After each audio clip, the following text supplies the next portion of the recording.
में हम सभी बैठकर के श्रीमद् भागवत कथा श्रवण करने के लिए यहाँ एकत्रित हुए हैं। कहते हैं कि भगवतीय आयोजन करने और कराने वाले भगवान ही होते हैं, लेकिन जिस प्रकार गंगा मैया ने इस पृथ्वी पर आकर के असंख्यों को तारा, उनका उद्धार किया, लेकिन जब जब गंगा मैया का नाम आएगा तो गंगा को इस धरती पर, पृथ्वी पर उतारने वाले श्री भागीरथ महाराज का भी हमेशा स्मरण किया जाता है। और इसीलिए गंगा को भागीरथी भी कहा कि जो भागीरथी को, जो गंगा को धरती पर उतार के लाए। ठीक उसी प्रकार इस भागवत गंगा को भी यहाँ इस धाम में, आपके इस गांव में, क्षेत्र में लाने का जो भागीरथ कार्य किया है श्रीमान दौलत सिंह फौजदार जी, जिनके द्वारा इस कथा का आयोजन इस धाम में, क्षेत्र में किया जा रहा है। पहली बात तो हाँ, अच्छे से बजाओ, शर्माओ नहीं। वायर की आवाज आ रही है,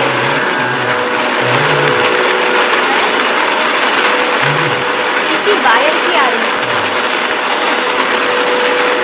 है ना, सेक्टर है ना, अर्थिंग वगैरह की। उस वृंदावन धाम में पहुंच गए। और ठीक उसी प्रकार यहाँ इस क्षेत्र में ये आप सबका सौभाग्य है, ये इतना सुंदर सुरम्य वृक्ष लताओं से ओतप्रोत ये क्षेत्र श्री कदमखंडी धाम। हमारे यजमान जी जब भी आए मिलने के लिए, आपने एक ही बात कही कि मेरे मन में भाव है, ये कदमखंडी धाम जिसको लोग अभी जानते नहीं हैं, उसका उतना विस्तार नहीं हुआ है। मैं चाहता हूं कि कथा का आयोजन उसी धाम में हो, ताकि जन जन तक, घर घर तक लोग इस धाम की महिमा जाने।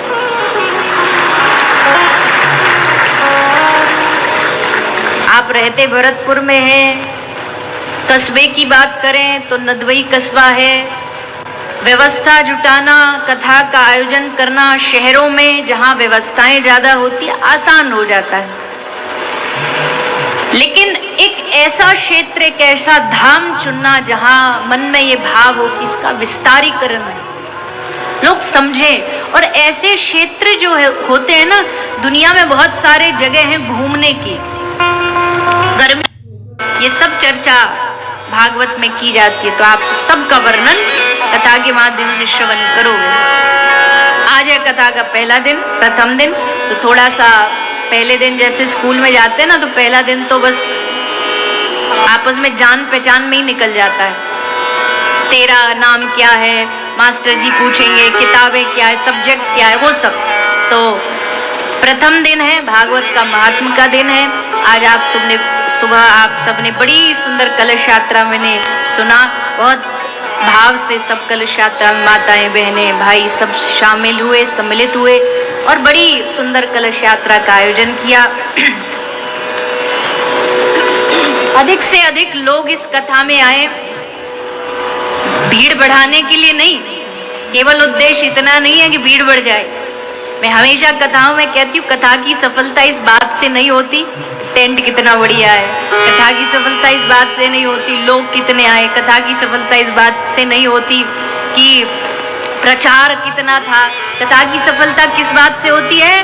बोले कथा की सफलता इस बात से होती है, पहले दिन भले इस पंडाल में कोई गाली देता, गुस्सा हो, पर जब 7वें दिन इस पंडाल से निकले तो नाचता नाचता उसके जुबान पर बस एक ही नाम हो, राधे राधे राधे राधे, जय श्री राधे, बस ये कहता कहता हुआ, तब समझना कि कहने वाले का कहना सफल, कराने वाले का कराना सफल और आपका सुनना सफल।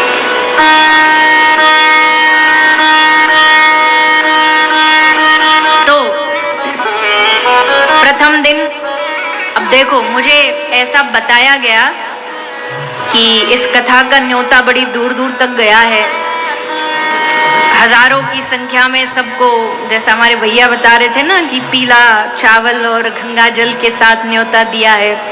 पर एक बात बताओ, निमंत्रण तो लाखों के पास भी जा सकता है, लेकिन जानते हो यहां कौन आएगा? यहां वही आएगा जिसको खुद बिहारी जी हाथ पकड़ करके खींच के लाएंगे कि चल कथा सुन करके। यहां वही आ सकता है। शरीर तो बहाने बनाएगा, अरे कहाँ गर्मी में जा रहे हो, बढ़िया घर बैठो कूलर पंखा एसी में, कहाँ वहां कथा पंडाल में बैठेंगे। वैसे तो यजमान जी ने बढ़िया व्यवस्था करी आप सबके लिए, ठंडा ठंडा पानी ऐसे डलता रहे ऊपर से, आप सबको गर्मी ना लगे। पर फिर भी जी देखो, घर की तो अलग ही बात होती है। जब मन किया बीच में चाय शरबत मंगवा लिया, खाने को कुछ मंगवा लिया। अब यहाँ तो 3 घंटे बस मुझे ही सुनना पड़ेगा आपको। शरीर बहाने मारता है, शरीर घुटनों में दर्द है, कमर में दर्द है, ये है फलाना है, गर्मी है। शरीर को कथा